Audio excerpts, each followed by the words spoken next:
Have you ever stood in front of someone whose pride filled the room, watching them twist every word just to feel superior? You felt it, the pull to defend yourself, to prove your worth. But what if true power isn't in winning the argument, but in mastering the silence within? Stay with me, and you'll see how control can outsmart any ego. As we step into the first chapter, imagine a crowded room filled with voices, each one trying to rise above the others. Some speak to be heard, others to be right. Yet there's one who remains still, silent but present. The kind of silence that doesn't beg to be noticed. It demands it. Have you ever met someone whose ego walked into the room before they did? The kind of person who argues not to understand, but to dominate, who measures their worth by the volume of their voice, by how many people agree with them, by how many eyes turn their way. And yet, beneath all that noise lies something fragile. The louder the ego, the more it tries to hide its cracks. Marcus Aurelius once wrote, "Waste no more time arguing about what a good man should be. Be one." He wasn't warning us merely against talking too much. He was pointing towards something deeper, the difference between sound and substance. The loud ego seeks approval. The disciplined mind seeks clarity.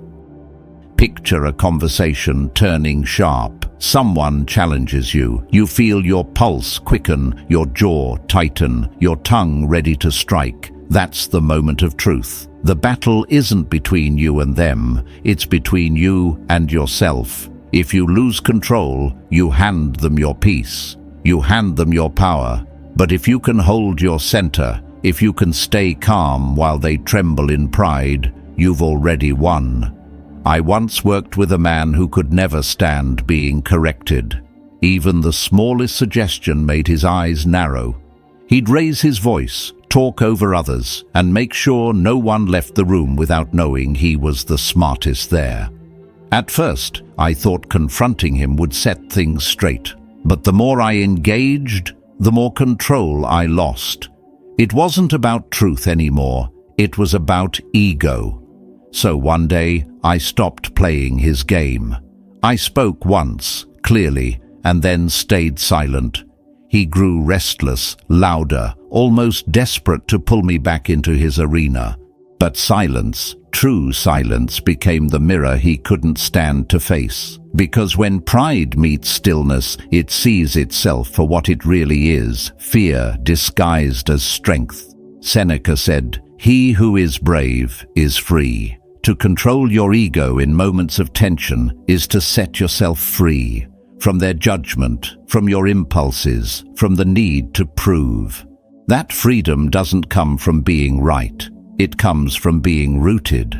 Most people believe control means dominance, but Stoicism teaches the opposite. Control means restraint. It means having the power to strike, but choosing not to. Like a swordsman who knows the value of the unsheathed blade, you learn that calmness isn't weakness, it's precision. When you know who you are, you no longer need to shout it.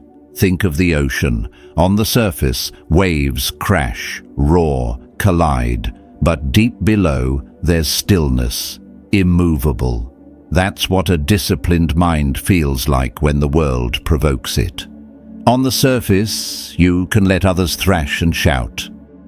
Beneath it, you stay anchored, because no matter how loud the world becomes, serenity cannot be shaken by noise. But here's the challenge: your ego doesn't surrender easily. It whispers in moments of conflict. Don't let them disrespect you. Say something. Show them who you are. The ego wants reaction. It feeds on emotional movement. It survives by convincing you that silence is weakness. But the Stoic knows the truth. Silence is a weapon, stillness is strength, and composure is dominance. There's an old story about a Roman general who was insulted by a rival in front of his men. Everyone waited for his retaliation. Instead, he smiled and walked away. Later that night, One of his soldiers asked why he hadn't responded. The general said, "If a fool calls you a fool and you answer him, how will anyone know the difference? That's not cowardice. That's wisdom sharpened by restraint." The disciplined mind is not emotionless. It's measured. It doesn't reject feeling, it governs it.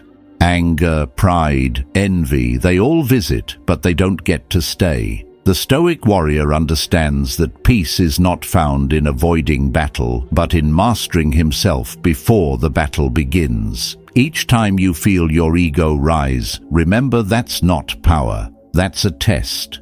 The test of whether you will be ruled by impulses or guided by principle. The moment you can stay calm while others burn with pride, you shift from reaction to command. You stop being a player in their drama. You become the director of your own mind. Epictetus once said, "No man is free who is not master of himself." Freedom begins the moment you stop being controlled by other people's noise. Their ego is loud because it's starving. Don't feed it with yours. Let their arrogance echo unanswered until the silence shows them what true control looks like. So the next time someone tries to drag you into their emotional chaos, pause. Don't defend. Don't retaliate. Look at them, not with contempt, but with understanding. You'll see it in their eyes, the struggle of someone still at war with themselves. And in that moment, you'll understand why Stoics say, victory isn't over them, it's over the part of you that wanted to fight. Calmness isn't passive, it's power under discipline, it's fire contained within steel. The one who speaks least commands most. The one who reacts least controls most. The one who masters himself wins every battle without fighting. So when you face the next clash of egos, at work, at home, or within your own mind, remember this: you don't outtalk pride. You outlast it. And from here, we move deeper into the art of restraint, how refusing to compete with noise becomes the most eloquent form of power you'll ever possess. Moving into the second chapter, imagine yourself in the middle of a storm, not the kind that shakes the trees, but the kind that happens in a crowded room where words become weapons and silence becomes survival. Everyone's trying to be heard, to prove, to dominate. Their voices rise like waves crashing against one another, desperate to claim the surface. But beneath all that noise, there is one who does not move, one who listens, observes, and understands that stillness is not absence, it's power contained. Because the one who refuses to compete with noise always ends up controlling the room. The truth is, most people cannot stand silence. It exposes them. It leaves them face to face with their own emptiness, their own insecurity. That's why they talk endlessly, to fill the void, to mask uncertainty with volume. The ego screams because it's afraid of being forgotten. But a disciplined mind knows that silence is not a void. It's a weapon. It's the pause before the sword lands. It's the calm before the decision that changes everything. Marcus Aurelius wrote, "The best revenge is not to be like your enemy. When someone shouts, when they insult, when they perform, and you don't respond, you are not losing, you are ascending. You're stepping out of the game they don't even know they're trapped in." I once watched a man in a meeting lose everything because he couldn't resist reacting. A colleague questioned his idea, and his pride couldn't take it. His voice rose, his arguments sharpened, his tone turned defensive. The more he spoke, the smaller he became. Across the table sat another man, calm, patient, silent. He said only one sentence when the noise stopped, and suddenly everyone in the room turned toward him. Respect doesn't come from force, it comes from presence. The loud man wanted to win attention. The silent man earned authority. That day, I learned that in every room, power belongs not to the loudest, but to the most self-possessed. Seneca once said, "It is not that we have a short time to live, but that we waste much of it." The same applies to arguments. It's not that we lack words, it's that we waste them. We throw them at walls, hoping noise will bring validation. But words spoken from anger are like arrows, shot in the dark. They rarely hit the target, and often wound the one who fires them. The Stoic mind doesn't speak to prove, it speaks to clarify. And when clarity doesn't require sound, it chooses silence. Because silence doesn't mean surrender, it means you've already understood that not everything deserves a response. When someone mocks you, stay quiet long enough and you'll see something curious happen. Their energy begins to turn inward. Their own words start echoing back at them. The performance dies without an audience. People who thrive on chaos need reaction to stay alive. When you take that away, they collapse under the weight of their own noise.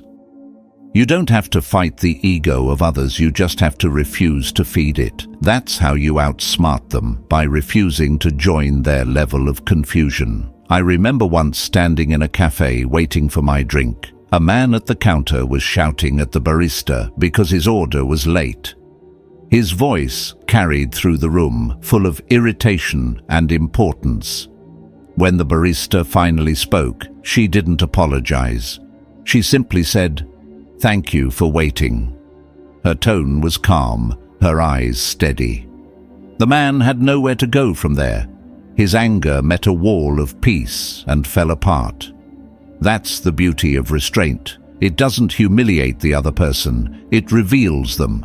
It makes them see what they look like through the mirror of your composure. Epictetus taught that any person capable of angering you becomes your master. The ego hates that truth, because the ego wants control, but it loses it the moment it seeks it. The louder you try to dominate, the less control you actually have. Stillness, on the other hand, is mastery disguised as simplicity. When you pause before you respond, you create space between impulse and choice. In that space lives power. That space is your fortress. The undisciplined fill it with noise. The Stoic fills it with awareness. So when the world provokes you, when someone cuts you off, dismisses you, mocks you, interrupts you, remember that your first impulse is not your truth. It's your training being tested. Breathe, observe, let the noise pass through you like wind through an open door. You are not the storm. You are the mountain it cannot move. Most people think silence is weakness, but silence, when deliberate, is the highest form of control. Because it's not that you couldn't speak, it's that you didn't need to. There's something deeply unsettling about calmness in the face of arrogance. People expect resistance. They expect the same fire back. But when you stay still, you create a contrast that reveals everything. The more composed you become, the more their ego unravels. You win not by defeating them, but by exposing the emptiness of their performance. The Stoics understood this better than anyone. They knew that the loud often crave validation, while the wise seek peace. So, the next time someone tries to provoke you, ask yourself, why compete with noise when silence already commands attention? Why fight to be understood when calmness already speaks louder? Walk away if you must, not out of fear, but out of mastery. Because walking away in peace is not losing the argument, it's ending the need for one. And as we move forward, remember this: the power to outsmart the ego of others begins where your need to prove yourself ends. The next step is learning what truly fuels that need, how ego attaches itself to identity, and how detachment becomes the quiet doorway to freedom. Advancing to the third chapter, imagine holding a rope that keeps tightening every time you pull. You pull because you think it gives you control. You pull because you believe you're defending yourself. But the harder you pull, the more trapped you become. That rope is your ego. It's knots made of pride, fear, and the need to be seen. The moment you loosen your grip, you begin to breathe again. The moment you stop trying to prove, you begin to live free. This is where the real game begins. Not in conquering others, but in understanding how deeply the ego wants to conquer you. It hides behind noble excuses. I just want fairness. I'm standing up for myself. I deserve respect. But beneath those words lies the same desperate plea, I want to be right. Marcus Aurelius once said, "It is possible to be invincible if you enter no contest in which it is not in your power to conquer." Most people fight battles they never needed to fight and lose peace they could have kept.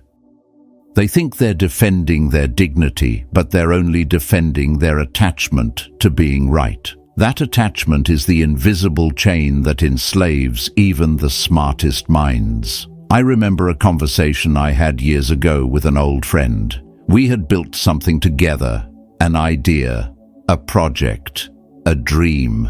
But when it failed, blame replaced brotherhood. Words turned sharp, silence turned cold. We were both trying to control the story. Each of us wanted to be the one who was misunderstood, not the one who made the mistake. For weeks, we didn't speak. And then one night, I realized I wasn't angry anymore. I was just tired of holding the rope. I sent him a message that said, maybe neither of us was right. Maybe we were both just afraid. The next day, he called. That conversation didn't rebuild what was lost, but it freed me from the illusion that I needed to win to find closure.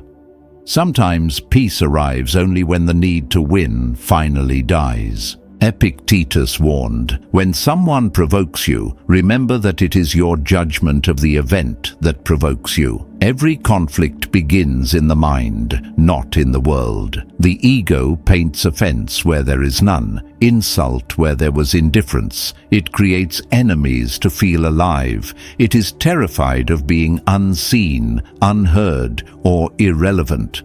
But a Stoic learns to see the trick. The more you detach from your ego, the clearer the world becomes. You begin to see that most of what hurt you was never personal. It was projection. Most of what angered you was never injustice. It was your pride demanding recognition. Look around and you'll see it everywhere. People exhausting themselves trying to manage how they're perceived. They argue online, explain endlessly, defend choices that need no defense. They call it strength, but it's really slavery to image. The ego feeds on perception, but starves in silence. When you stop feeding it, something remarkable happens. You stop reacting to the world and start responding to yourself. The noise outside fades, the battle inside quiets. And you begin to understand what Seneca meant when he wrote, "He who is calm within himself will be able to calm the storm around him." There was a man I once met who carried himself with the kind of peace you could feel even before he spoke. He worked in an environment full of competition, people constantly fighting for attention. Yet no one could shake his composure. One day someone asked him why he never seemed bothered. He said, "I learned that the need to be right costs more than being wrong." That line never left me. Because he wasn't saying that truth didn't matter. He was saying that self-control mattered more. You can lose an argument and still win your soul. You can surrender your point and still keep your peace. That is mastery. Most of us believe our identity is built on our opinions, our beliefs, our stories. But the Stoics understood that the self isn't what others see. It's what you can't lose when everything else is stripped away. Your ego will tell you that letting go makes you weak. But the wise know that only a strong hand can release what a weak heart clings to. The moment you detach, you're no longer chained to what they said, what they did, or what they think. You return to yourself. And in that return, there is strength beyond measure. Detachment is not indifference. It's inner discipline. It's the ability to stay connected to what matters without being consumed by it. The Stoics called it apatheia, not apathy, but mastery over disturbance. It's the quiet art of choosing what deserves your energy and what does not. Imagine walking through a marketplace where everyone shouts for your attention. The ego stops at every voice. The wise keep walking. Because not every noise deserves your response. So the next time someone's words sting or someone's pride challenges yours, pause and ask yourself, what am I trying to protect, my peace or my image? The answer will tell you who's in control, you or your ego. And if you choose peace, you'll find that control doesn't come from force. It comes from understanding. When you no longer need to be right, you become untouchable. Because nothing they say can define what you already know within. Seneca once wrote, "To be everywhere is to be nowhere." The same applies to the mind that reacts to everything. It loses itself in everything. But the mind that stays anchored, that refuses to be dragged by every tide of pride and emotion, becomes unshakable. You can't control others, you can't control their noise, but you can control the one thing that decides everything, your response. And from here, we move deeper into that mastery, not just observing emotion, but commanding it. Because the real test of strength isn't silence alone. It's what you do when silence meets fire, when the storm rages inside and you choose not to burn. Entering the 4th chapter, imagine standing in front of someone whose words are sharp, whose tone drips with challenge. You can feel the heat of their anger, the weight of their pride pressing against your calm. Everything in you wants to react, to strike back, to defend yourself, to prove that you will not be disrespected. But then you remember, the greatest strength is not found in the hand that strikes, but in the mind that stays still. That's the art the Stoics called mastery over emotion, not by suppression, but by command. This is where emotional posture becomes your shield. It's not about pretending you feel nothing. It's about being aware of what rises inside you and choosing not to be ruled by it. Anger, like fire, can forge or destroy depending on who controls it. Epictetus said, "Any person capable of angering you becomes your master." That's not just philosophy, it's truth tested in the smallest moments of life. Because it's easy to look calm in isolation, but it's in conflict that your composure reveals whether you own your emotions or they own you. I remember a morning when a colleague raised his voice at me during a meeting, trying to corner me with criticism in front of others. I felt the surge immediately, my pulse racing, my mind readying a counterattack. But I took one breath, just one. And in that pause, I saw everything, the trap, the tension, the test. I realized he wasn't attacking me, he was defending his own insecurity. So I looked at him, calm, and said, "I hear you, nothing more." His anger dissolved faster than it rose. He had nothing left to fight against. That day, I understood that calmness doesn't just protect you, it disarms others. When you control yourself, you control the tone of the room. Seneca once wrote, "We suffer more in imagination than in reality. Most of the battles we fight are born in our thoughts." The ego paints danger in every disagreement.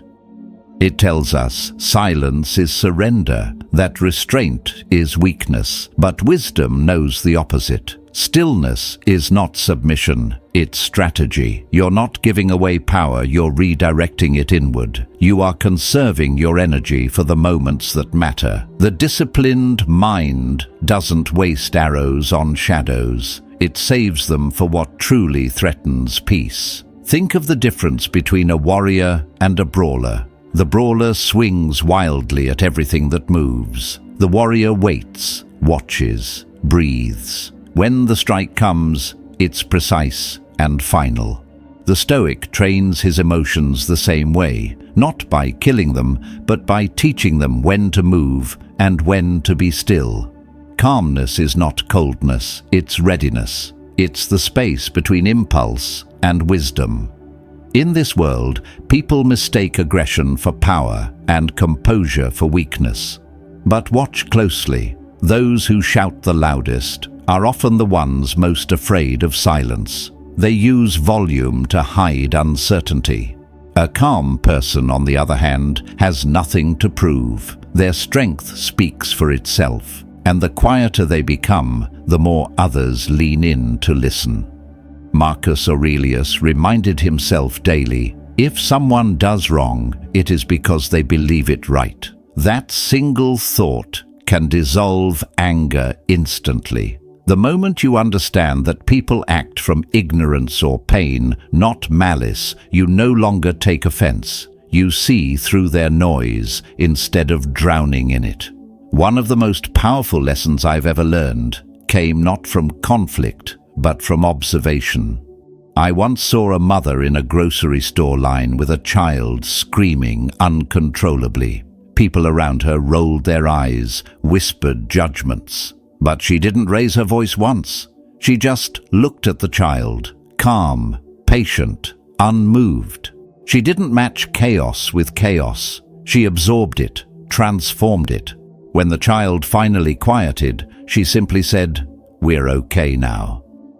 That, I realized, is the highest form of power, the ability to remain centered when everything around you demands reaction. Every time you remain calm when provoked, you strengthen your inner armor. Each pause, each breath, each deliberate silence adds another layer of steel around your mind. You begin to see anger not as something to fight, but as something to study. The Stoics didn't seek to destroy emotion, they sought to master it, to use it as a tool rather than be used by it. When you feel anger rising, don't suppress it, observe it. Watch how it moves, where it comes from, and what it wants. Most of the time, it just wants attention. Don't give it that satisfaction. Here's the paradox of strength: the calmer you are, the more power you project. Calmness is intimidating because it cannot be controlled. People don't know how to react to someone who refuses to react. You take away their weapons simply by refusing to pick up yours.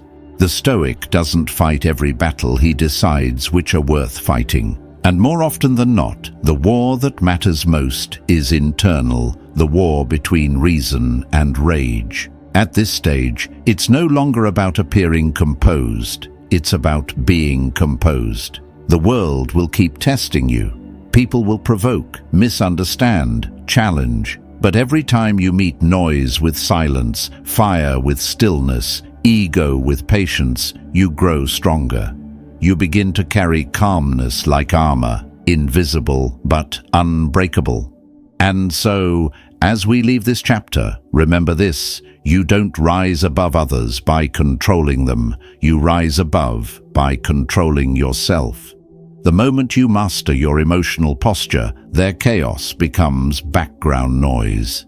From here, we move into an even deeper layer of strategy, how to turn the ego of others into an advantage, not through confrontation, but through understanding its patterns and using them to restore peace without ever losing your balance.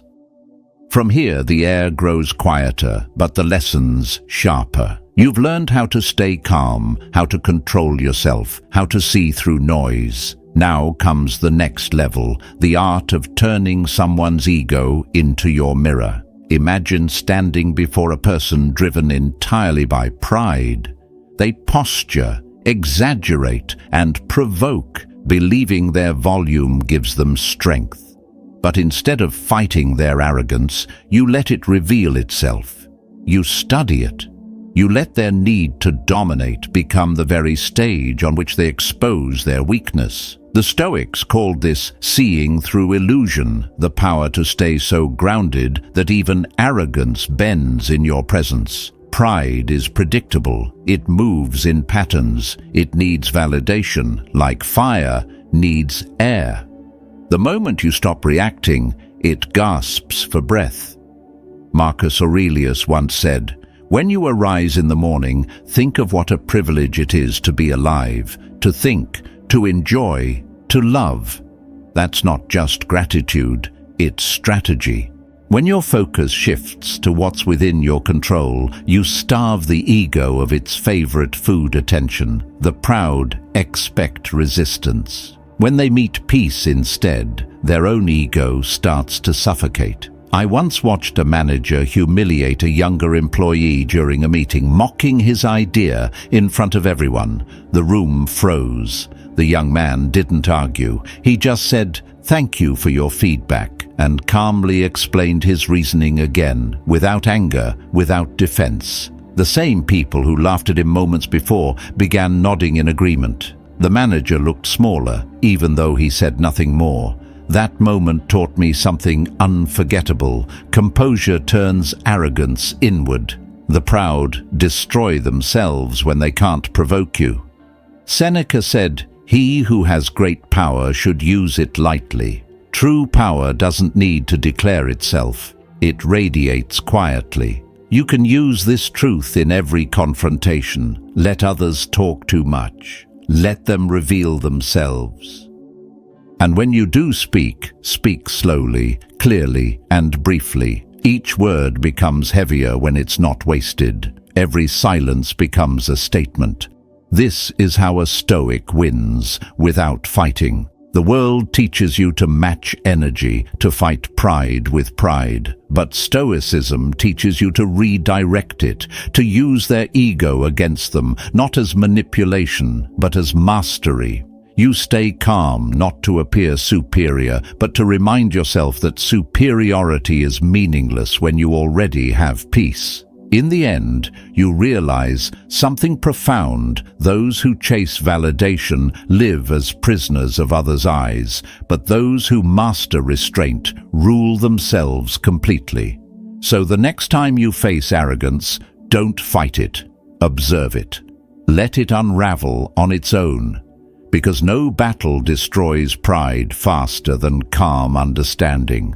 And as we move to the final lesson, you'll see how this discipline, once inner, once invisible, turns into a quiet form of authority that no one can take from you.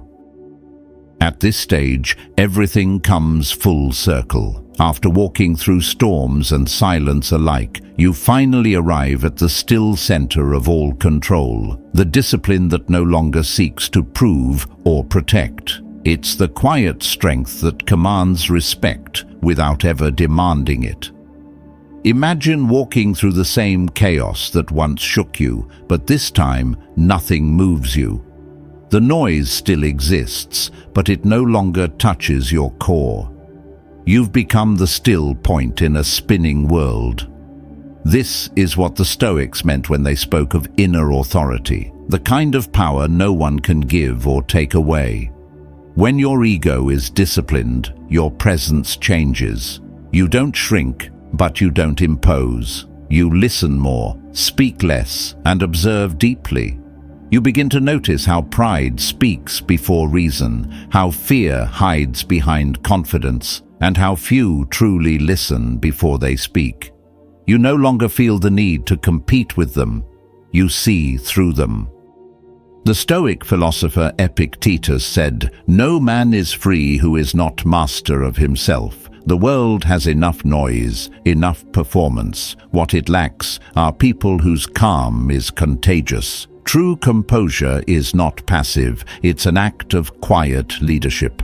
I once met a craftsman who built wooden boats by hand. Every stroke he made was slow, deliberate, patient.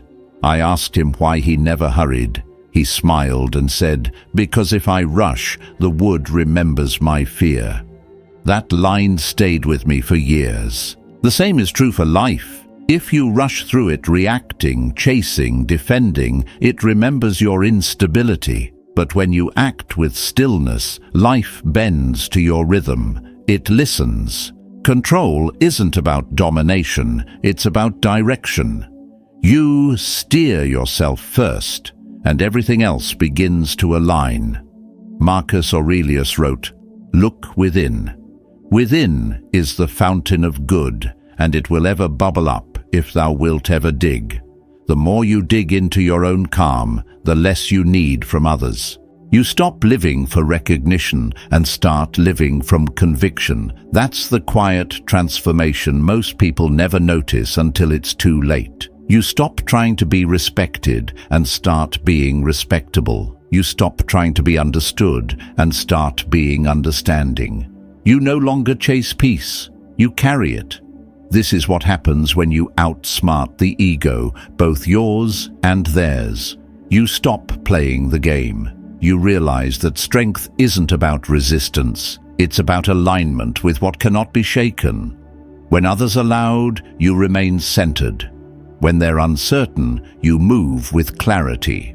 When they seek control, you choose freedom. Because power that comes from ego ends when it's challenged.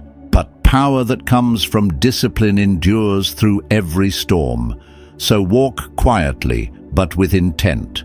Speak softly, but with truth. Let your calm speak for you. Let your silence teach. Because in the end, the highest level of control is not about mastering others. It's about becoming the kind of person who no longer needs to. And that is the final victory, when your peace itself becomes your presence, and your presence becomes the lesson. Because nothing shouts louder than a life that no longer needs to speak. When you reach the point where you no longer need to prove your worth, you'll notice how quiet life becomes, not because the world has stopped testing you, but because you've stopped needing to react. That is where power begins, in the space between what happens and how you choose to respond. True control has never been about conquering others. It's about mastering the small storms within yourself until nothing outside can touch you.